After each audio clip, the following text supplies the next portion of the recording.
Protesters are demanding South Korea's president resign after his failed attempt to implement martial law this week. And the U.S. Supreme Court hears a challenge today to bans on gender-affirming care for minors.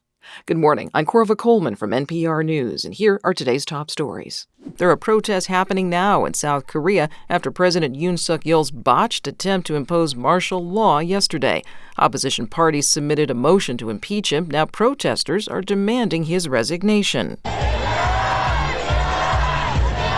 The protests are so heavy that busloads of police are arriving in the capital, Seoul, and other South Korean cities.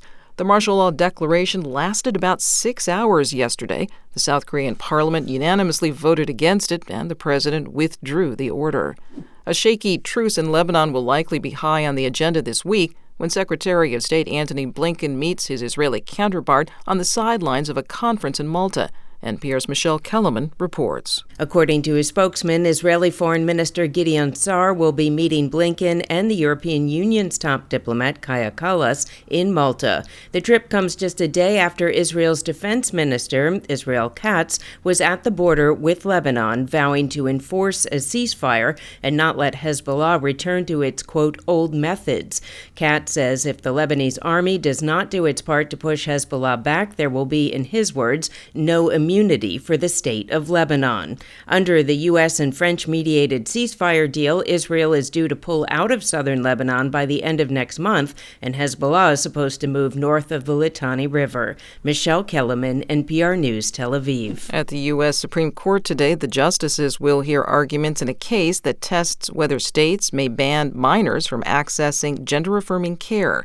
NPR's Nina Totenberg reports. 3 Tennessee families are challenging the state law banning access for minors to puberty blockers, hormones, and other treatments for kids who say their gender doesn't align with their sex at birth.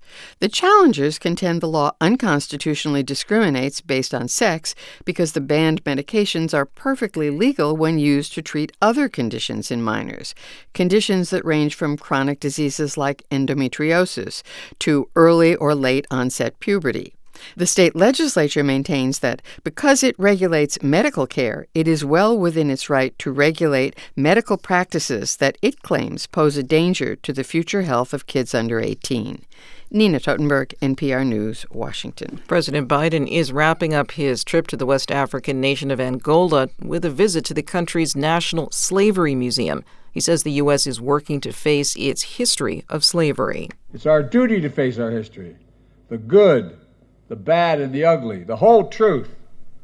That's what great nations do. The site in Angola is where enslaved people were baptized against their will and their names changed before they were abducted. President Biden soon returns to the United States. You're listening to NPR News.